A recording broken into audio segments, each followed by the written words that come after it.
Hello, friends, and welcome back to another episode of You Only Go Once, also known as YOGO. I am here tonight with my wonderful co-host, Cheryl Cantafio.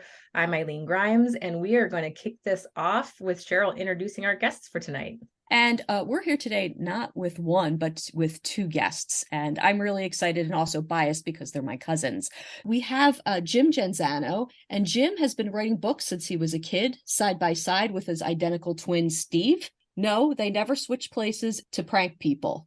Yes, Jim is the evil twin. He works in Philadelphia as a software engineer and lives in New Jersey with his wife, Sarah, their two sons, Griffin and Xavier, and their dog, Lady. He still eats lots of pizza, even though he's lactose intolerant. He never learns from his mistakes. Thank you, Jim. Welcome.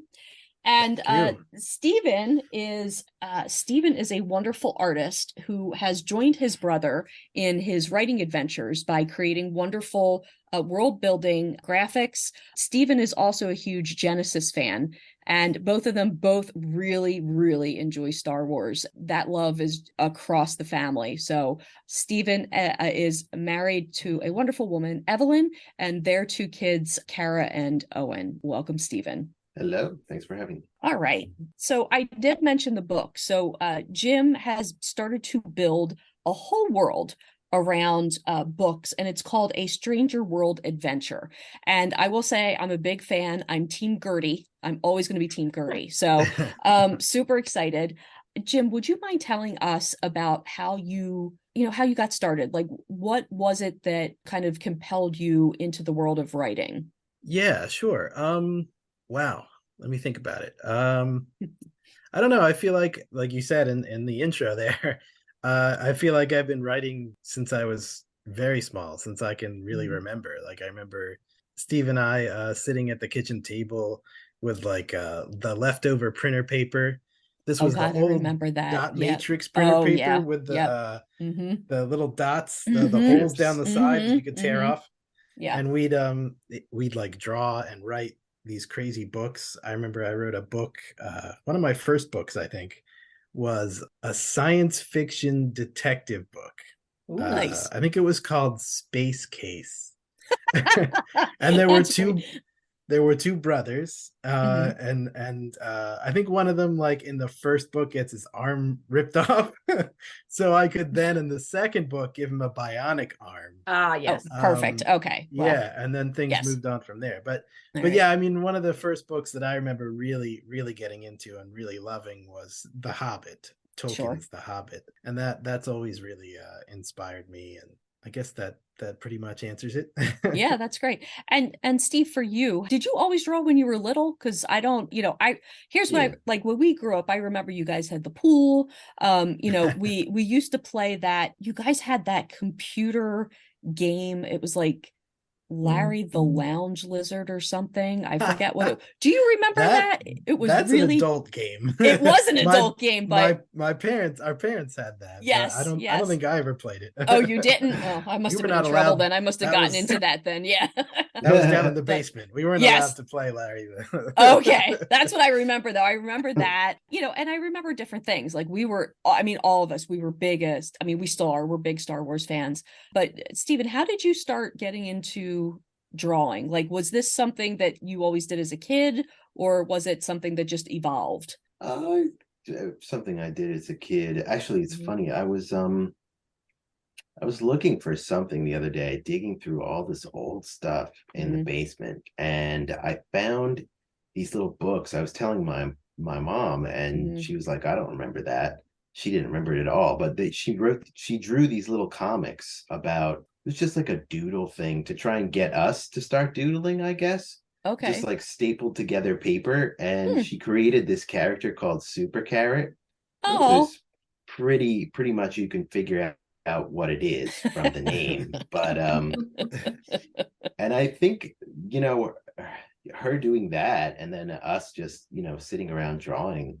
And I've been thinking about the idea of like nature versus nurture, people say, oh, well, you're an artist. You were born an artist. I don't know that that's really true. I think it's just you start doing something and a couple of people say, oh, that looks nice. And, you get the right encouragement at the right time. You keep doing it and it just grows from there.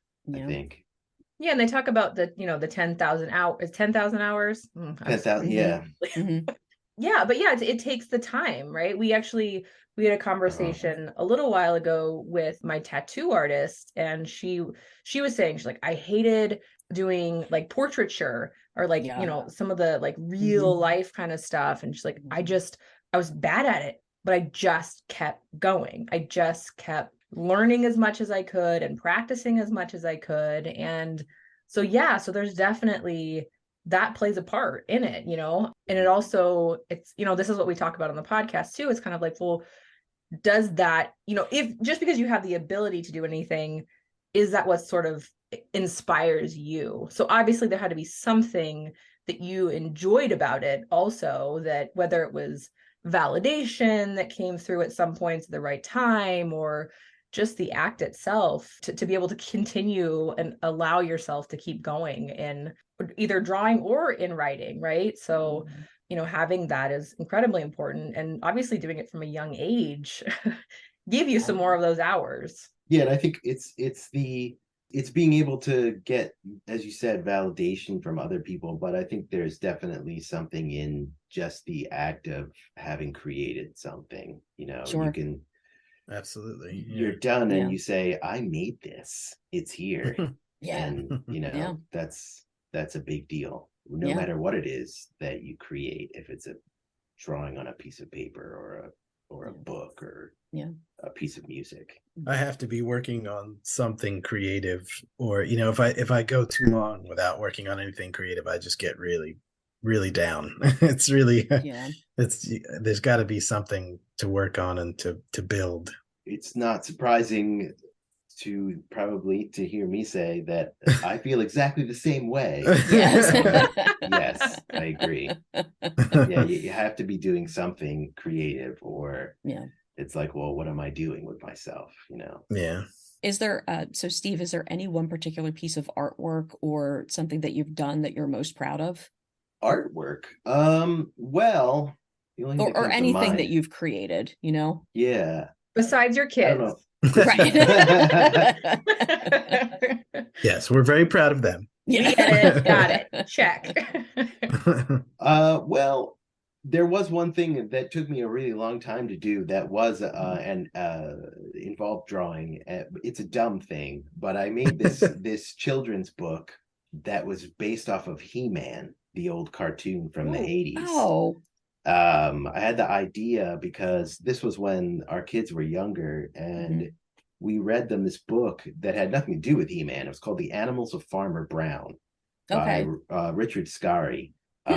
Richard Scarry is a well-known artist. I don't think that this particular book is really well-known work of his. It was just this really basic thing where the farmer goes around and it's time to feed the animals. The cows are really hungry, the pigs are really hungry. The farmer goes around and he feeds them all one by one, and it's just this very like sort of systematic one by one thing. You get to see all the animals. I was like, what if we did that, but it was Beast Man? And instead of all the farm animals, it was like all the monsters that you meet on all the episodes of He-Man. And sweet. It took me like 3 or 4 years to do the whole thing, but I did do the whole thing. I made a 32-page book where every page was a full illustration. I have a drawing tablet now that connects to the computer, but at the time, that's not how I did it. I drew every single drawing in pencil, scanned it in, and colored it with my mouse on the computer. Oh my heavens. Now that I have a drawing tablet, it sounds like a completely ridiculous thing to have done myself. Wow. But because it took so long, it feels like quite an achievement to have done it. It's awesome, by the way. I remember that. It's very funny. If I ever tried to come even close to publishing it, whoever owns the rights to the Masters of the Universe would be on me right away. I'm sure. That's never going to happen. I still want to see it though. Oh my, that's great. I wonder if you could pitch it to somebody who like has the rights. I don't know. Oh my I don't know God, what, you like, could totally do that. I vaguely looked into that once, but I Oh never even yeah. figured out what company actually owns Master of the Yeah. Universe. It's come Yeah. back now, they're doing a Oh new yeah. cartoon Big on time. Yeah. Netflix and stuff. Yeah, the Skeletor memes are one of my favorites. He says something ridiculous and he's like, until next time, and then he Yeah. runs away. Yeah, they're fantastic.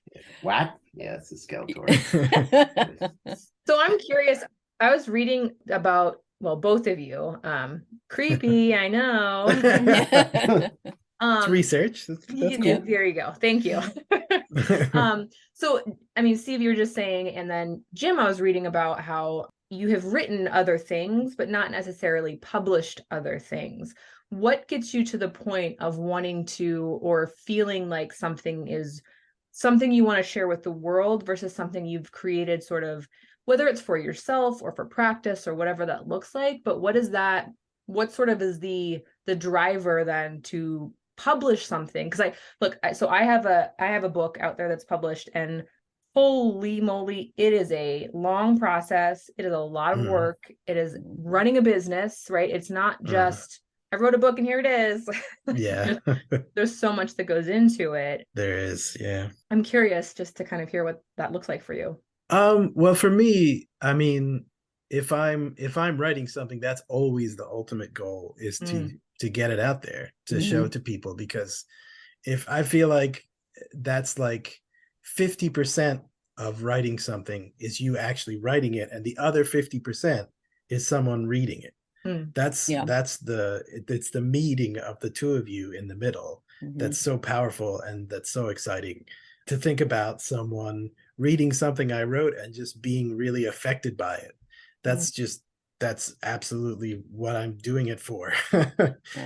Just really, I would love, I like to say, I would love someday to have a book out and have somebody send me like a drawing they made based on the book, like just fan art or something, or somebody wrote some awful fan fiction. That would be awesome. I would love that so much. Yeah.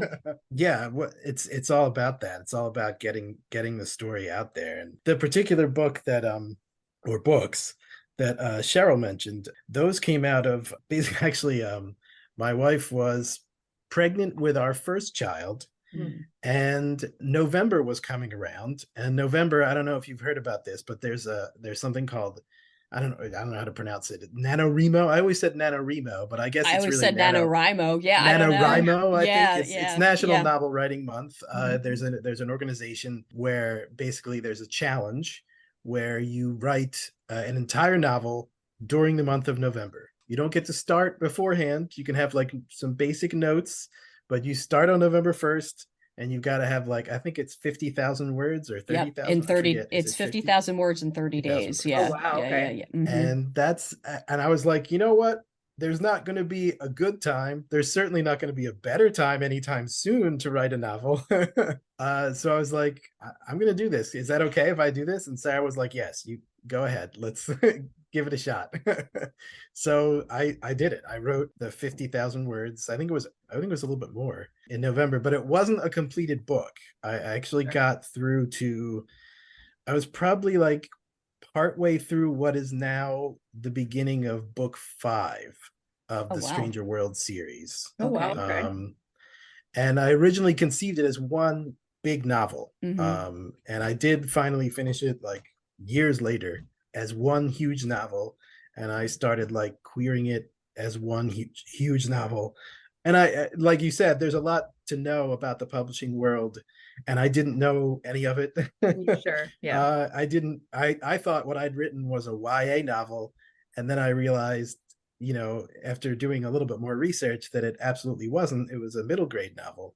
It wasn't for teens. It was for younger kids. And I also realized that the word count was ridiculous for a middle grade novel. I think I had almost 200,000 words in the Oh wow. completed novel, and that's just way too long, Yeah. especially for a first time author like I was. So yeah, I split it into 6 books, and that's what's slowly coming out.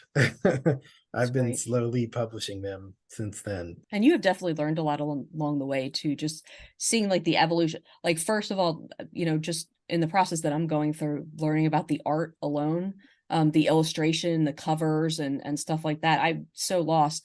I'm working with a student artist who's doing everything, and we're both learning along the way. So she's like, oh, here it is. And I'm like, cool. And then I send it to my friend who's in publishing. She's like, no, you have to remember this and this and this. We forgot about the barcode. So that was one of the things we were like, oh yeah, where's that gonna go? So you just learn a lot, and the spines, right? Like you forget about the spines. I love you and Steve have had such a collaboration because I love the evolution of the front and back covers and the spines, because the spines just look so good. So that's me geeking out on books. NaNoWriMo happened. Mm-hmm. Steve, when did you come in? Oh, that's an interesting question. So, well, I had already illustrated another one of his books. That's right. Because Yep.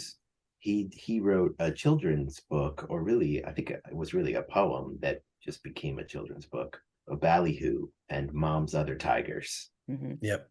And you asked me to illustrate that. And I was admittedly daunted at the prospect because it was just a collection of tigers was the frame of the structure of the story. And so you had to draw each tiger and get the character and what it was doing, and he had done it so each tiger has its own like really strong, well outlined character in the few lines that he puts into it, so it's really obvious what the tiger is supposed to look like or what it's supposed to be doing, and every one of those is a completely different situation. And I said to him when he brought up the idea, well, this sounds like the kind of book where you need somebody drawing something really realistic, and I don't think I can do it. But I did it anyway, because what am I going to do? Say, no, I don't want to do it. Thanks, Steve.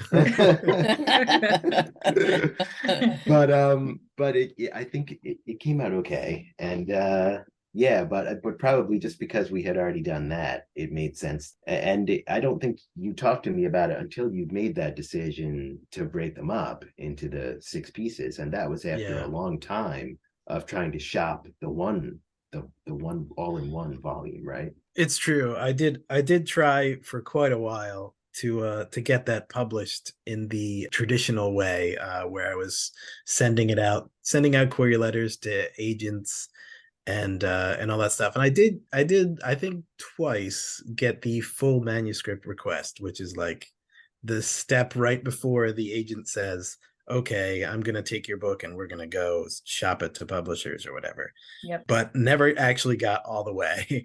And the first time I got the full manuscript request, funnily enough, was the very first agent I sent it to, which was crazy. And it was really funny because most of them are very modern and technological these days, where you just send them an email, right? Yeah. But this was a really old school New York publisher. It was not publisher, agent, I'm sorry. And it was like the agency that's Neil Gaiman's agency. And I was like, I might as well aim high. So I sent to them, and they were like, yeah, go ahead and send us the full manuscript. I was like, oh my God. So I had to print the entire thing out on paper, put it in a big box, and mail it off to them, because they that's what they wanted. They wanted it on paper in a box, which is crazy now. And because that was the first time, I was like, I guess this is the way this is done. But like, no, nobody does that. It was really weird. I've never had to do anything like that again since then.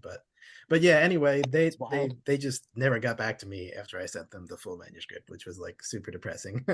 Yeah. And then the next full manuscripts request, again, they never got back to me. And at that point, I was just like, you know what, I'm done. Because it's such a roller coaster of like, you get all your hopes up and you're like, this is it, it's really gonna happen, I'm gonna make it. And then there's nothing. It just, no answer, nothing happens. I remember such that, a bummer.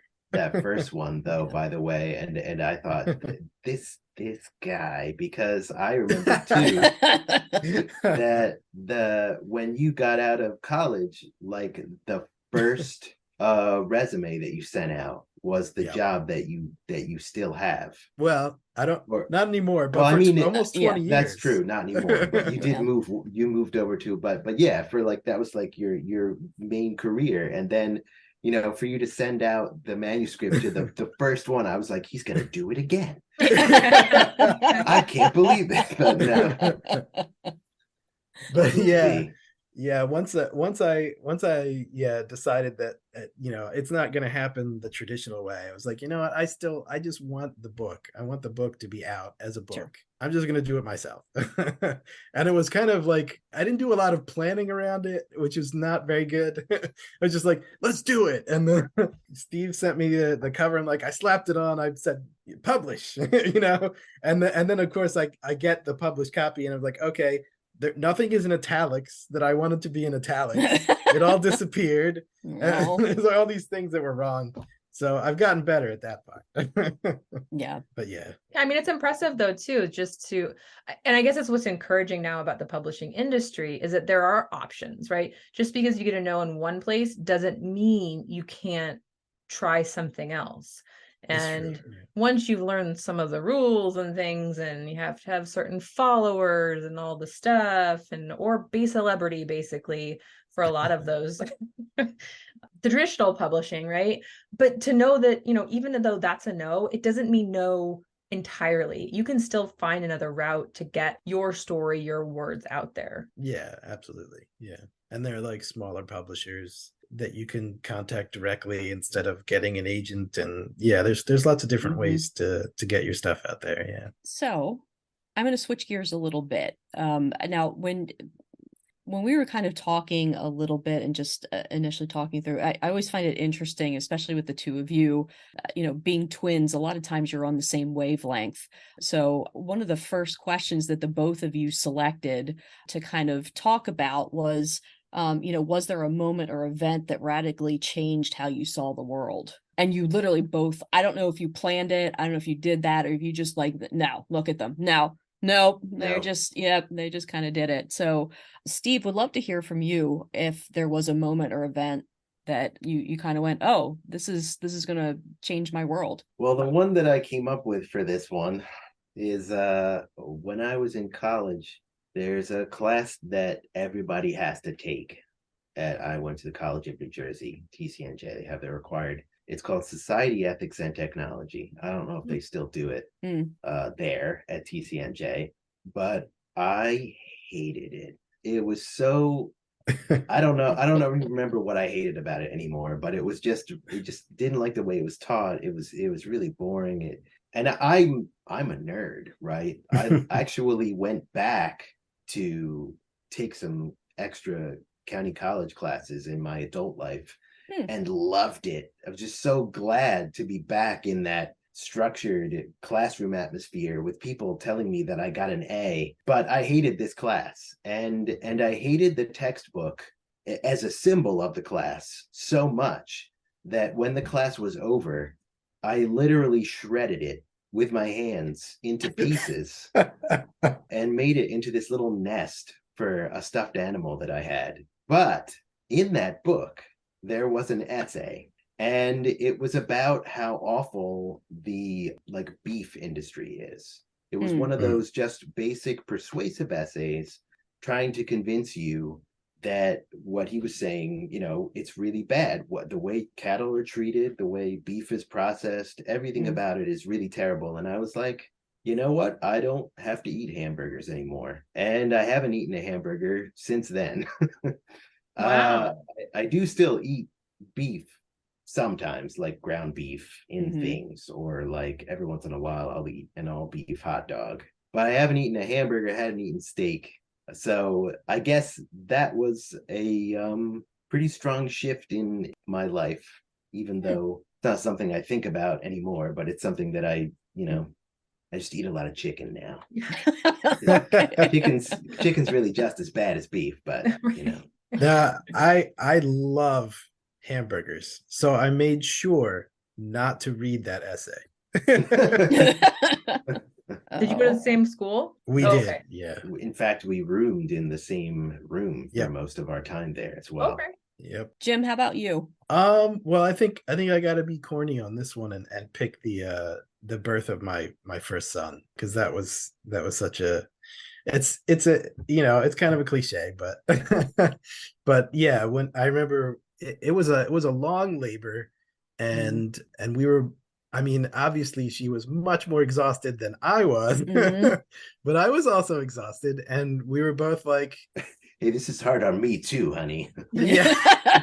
Yeah. I don't want to make it sound like that. Yeah. I was barely involved, but I was very upset, and really more upset than she was. And they came to us basically saying, look, after this, incredibly long labor, we need you to decide whether you should go in and get a C-section. And I was just like, what do we do? How do we decide? She's like, we're doing it. We got to do it. That's what they're telling us. And I was like, oh, okay. So they went in, they did it. And because it was an emergency C-section, it was technically an emergency C-section. It was very fast. They rolled her in there. There he is. And I just always remember the first time I hadn't seen him yet, because they have the big sheet up and everything, but I heard him cry, and I was like, that's his voice. And it was just, I don't know, it was just such a moment, like, that's a person. Yeah, we made a person. and he's there, and like, I don't know, I just like, I don't think I had ever up until that point, and I hope Sarah doesn't take this the wrong way, but I don't think I'd ever up until that point loved anything as much as I loved him. It was just, it was such a powerful feeling, and it was it was a big deal. And it felt hilarious when, on the day when we were going to take him home, I was like, they're just going to let us take him? Like, I have no experience. I don't know what I'm doing. Why are they just letting us take this person? Oh my goodness. When I had my son, we were at a birth center, and I remember at the end I was like, are we supposed to like ask is there something else we just sign off, like check a box as a license, like we're just good to go? Are you sure? But yeah, it's wild. Like this person is now completely in my care. How I am entirely responsible for this thing that I love, never met before, and yet my heart broke open in a way that I never even knew was possible. Absolutely. And it's just so completely terrifying. Yeah. You know what, Jim? I remember visiting you at the hospital, because I worked about a mile away. So I walked, which was a miracle in and of itself that I walked a whole mile anywhere. But I remember walking into the hospital room, and you were glowing, Sarah was glowing, and there was this little bundle, and I thought, holy cats, he's all grown up, Jim. This is wild. What is happening? But he was cute as a button, and you guys just looked, I'll put $1 in the jar. You two looked just really super happy, and I think just relieved that the big scary bit was past, right? Because you got, I mean, you and Steve both know the first of many big scary bits, but yeah. yes, that big one, right? I mean, the three of you know, right? It's like, oh my goodness, what did we do? It was so cool to see your world had just expanded by like 1,000%. So I see you guys well, I don't see Steven on social media, but I see you, Jim, on social media. And I know that, the two of you have been on adventures and travels and stuff like that. So Steve, where's the most favorite place that you've been in terms of travel? Yeah. So the problem with I checked this box to answer this question, and you sure did. So I have no one but myself to blame. But I wrote down a lot of things for possible answers to this question.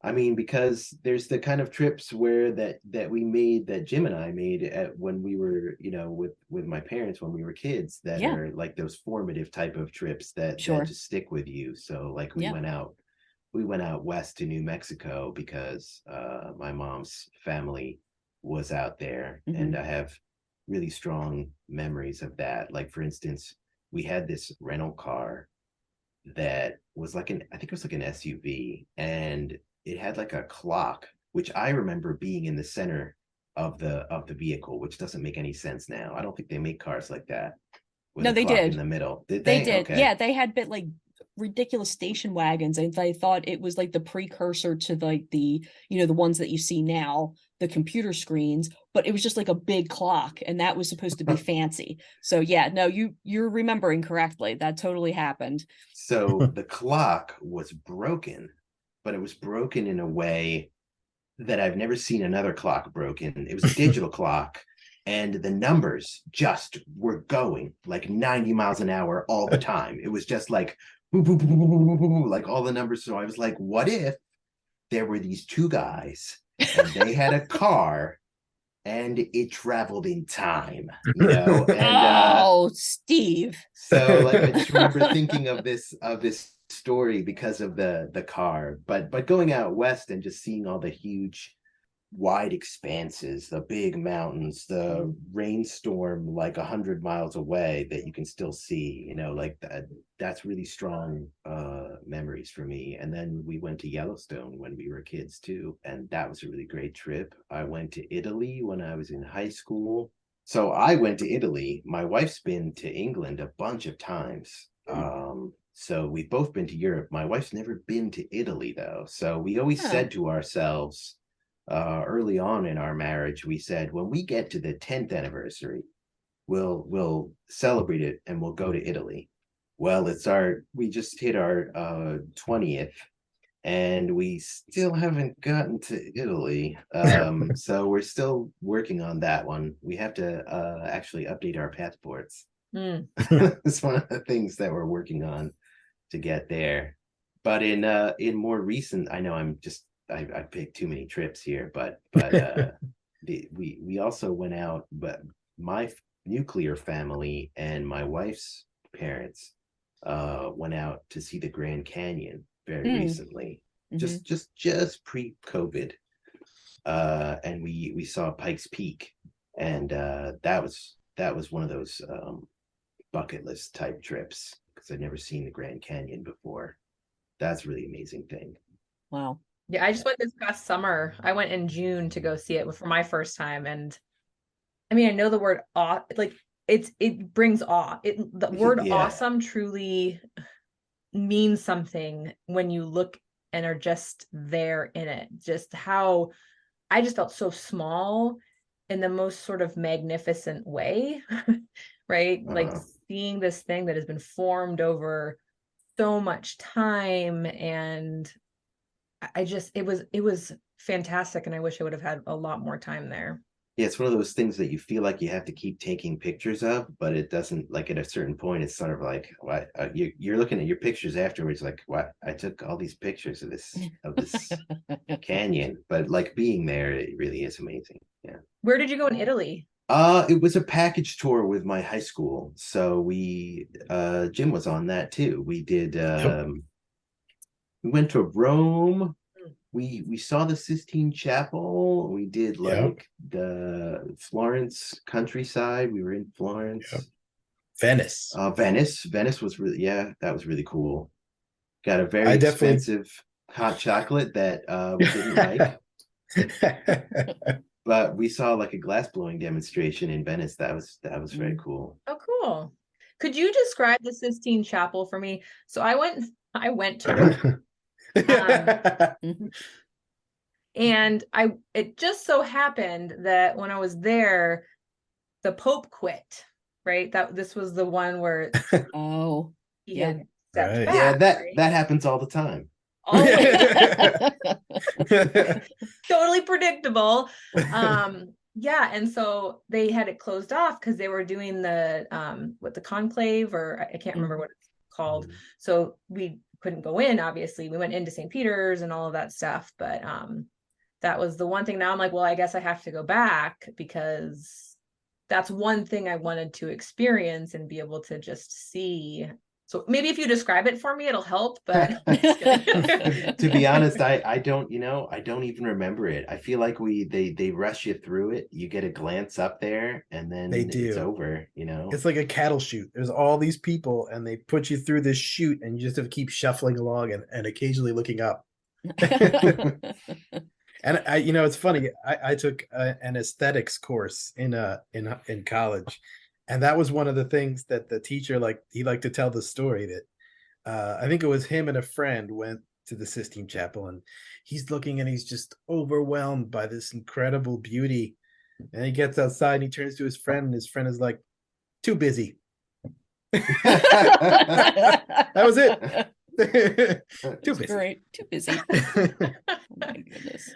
Oh, that's fantastic. I did not know you guys went to Italy. That's fantastic. All right, I'm going to put the plug in for Evelyn. Get yourself to Italy.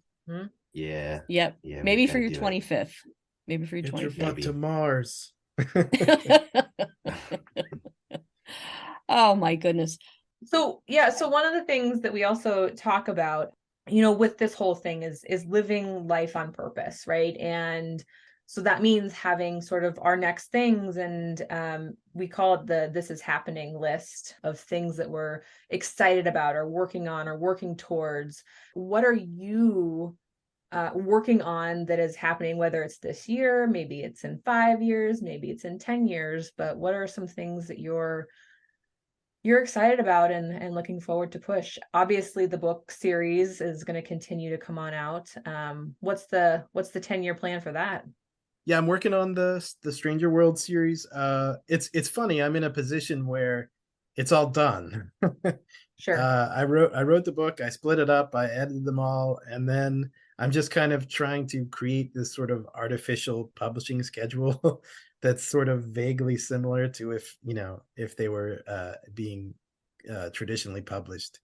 So I just kind of wait around in between books a little bit to give a little bit of breathing room for one book before I put out the next one.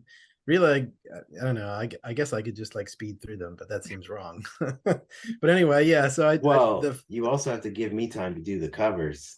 That's true. Although you're already ahead. You're already ahead of me. You finished the next one already. So yeah. So I want to get book 5 out, and then book 6 eventually. And I do like to then leave room again. I like to put the hardcover out and then wait a little bit and then put out the paperback and the ebooks.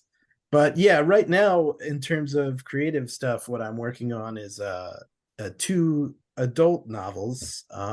They are I did a children's book, middle grade, and now I've moved up to adult. There you go. They're urban fantasy novels.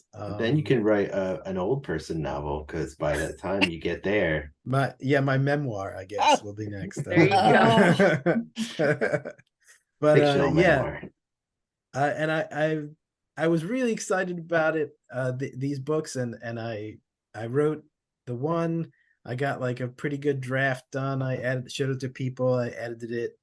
I thought it was ready. I started sending out query letters and all that kind of stuff. And then I wrote the second one. I have a first draft of the second one, which is it's extremely long. The first one isn't as long. The second one I got really long. But I went back to the first one recently and read it through, and I was like, I don't like it. This isn't very good. And I was bummed for a while, but then I was like, you know what? I wrote it.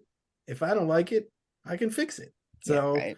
And that's something that I try to remember all the time. Like, I always try to remember that whenever I'm writing anything, is like, the first draft can suck. In fact, it absolutely should suck. So that first draft of the second book, I just plowed through it. I powered through. I was like, I want to get to the end of the story, and it doesn't really matter if it's really that great. I just want to get to the end of the story, and then when I'm done, I can go back and fix it. And that's what I'm doing right now on the first book. I stopped sending out query letters, and I'm going back through it, and I'm rewriting it, because I was focused very much on telling the story the first time around, and now I want to go back and make it just, I don't know, a little bit more interesting to read. Like, the language needs to be better. I need to be more subtle. I actually just recently read a series of books. It's not done yet, but they're called The Locked Tomb. They're science fiction novels, and one of the things about them is I had read the first 2. The third one came out, so I went back and reread the first 2 before I read the third one. And I actually took notes, which is not something I normally do. But the books are like, they're basically puzzles where they give you so much, and then you have to fill in the rest. And a lot of, Oh, nice. especially in the first book, once you get to the end of the first book, you're like, oh, and then you reread it knowing what you know at the end, and things start to fill in and make more sense. So after reading those and then coming back to my own book, I was like, this is just so, I was so obvious about everything. I over explained everything, because that's one of the dangers of when you're writing for yourself and you're writing a long work. You can just say as many words as you want. And that's a danger, really, because you say too much. I'll say, like, for anything, I'll write 3 sentences when it takes only one. And I really need to stop doing that. And now, it was very useful in college, because, like, if I didn't have anything to say about something, I could write a 4-page paper about it. Because I can just write. I can just make up stuff and fill in the words. But, like, yeah, with a novel, and especially with poetry, Cheryl, you know this as writing poetry, like, every word counts. Every word. And you don't want to add an extra one. Like, they have to all count. And that was something I've heard Neil Gaiman say. He's like, writing books for children is especially difficult, because every word counts. You say the wrong word, they will kill you. Like, you have to get everything right. It all has to, like, yeah, I don't know. I feel that way sometimes. And with a novel, you have so many words to work with that it feels like you can play around a little bit. But coming back on this draft, I definitely am trying to cut things down and stop myself from being so verbose. We'll see how it goes. I can't wait to see them. Is it the same genre? Is it sci-fi, or is it I think technically it would be urban fantasy. It's okay. So it's a contemporary setting, sort of, but it's like an alternate world, an alternate version of America where there's magic and cool. There's sweet, awesome, witches and a religious fascist government in America. So okay, all right. Well, can't wait to see that. Oh my goodness, Steve, what about you? What's next? Well, Jim doesn't know this, but I've already started on the illustrations for book 6 cover of The Stranger World. Okay. I haven't sent him any yet, but I've got a few in my pocket. Awesome. I'm terrible, by the way, at helping him. He'd be like, so what do you want it to look like? I'm like, like a book cover. Thanks, Jim. Yeah. He designed everything. He came up with the way they should look, and each one, fitting into that template, and the cool thing with the logo where he has, like, different. I didn't come up with any of that. He came up with all those ideas. It's awesome. But all the imagery comes out of the book. Yeah. There have been a few times where I've sent him a character or like a monster, and he said, well, it's not really what it should look like. So but I'm very thankful that very rarely happens. Yeah, I don't get many notes from Jim. He's just like, oh, that's good. And then, see, I'm useless. Well, no, but, like, that means I don't have to do any changes, so that's cool. Goodness. But I have actually also written a novel now. Oh, wow. So part of my future is trying to go the same route that Jim went. With the first time around. So I've just started hopefully doing more that successfully. Well, we'll see. I've been sending out queries and probably doing it very stupidly. I sent out a few queries a couple weeks ago, and then I said, maybe I should, like, show other people this query letter that I wrote in like 5 minutes. Yeah. And then I could severely change the query letter, and then kept sending it out after that. So I don't know. I just got my first rejection, which was a very friendly That's huge. rejection. All right. Congratulations. Yay. So we love those. Doing that. Yeah. The first no is great. Sorry, I just want to know what's the genre? What are you writing? What is it for? Or who is it for? Excuse me. Yeah, that's a for some reason a very difficult question for me to answer. So the problem is one of the problems with the publishing industry that I found is that people want you to tell them your genre. Ah. And Yeah. I don't know what it is. I've decided to call it gothic fiction. Okay. It's a sort of surreal set in Victorian England, but told through two different points of view, one of which is entirely a journal that's been burned. So Oh. there are like fragments and like ephemera that are described. So it's weird. So I had the pleasure of reading this. It is, I would call it an epistolary gothic horror novel, and it is fantastic. I had the sort of reaction Steve was saying earlier, where he was like, "That guy," and I was like, "You, you jerk! This is so good." Thank I'm you. so proud of the both of you. This is so cool. You had stories, you put them to paper, and I hope that they continue to get out in the world. And it's just cool to see you thrive. So, Thank you. all right. So we are concluding our episode of You Only Go Once. This is Cheryl Cantafio, with special thanks to Jim and Stephen Genzano and my lovely co-host Eileen. And we'll see you next time. Take care. Bye.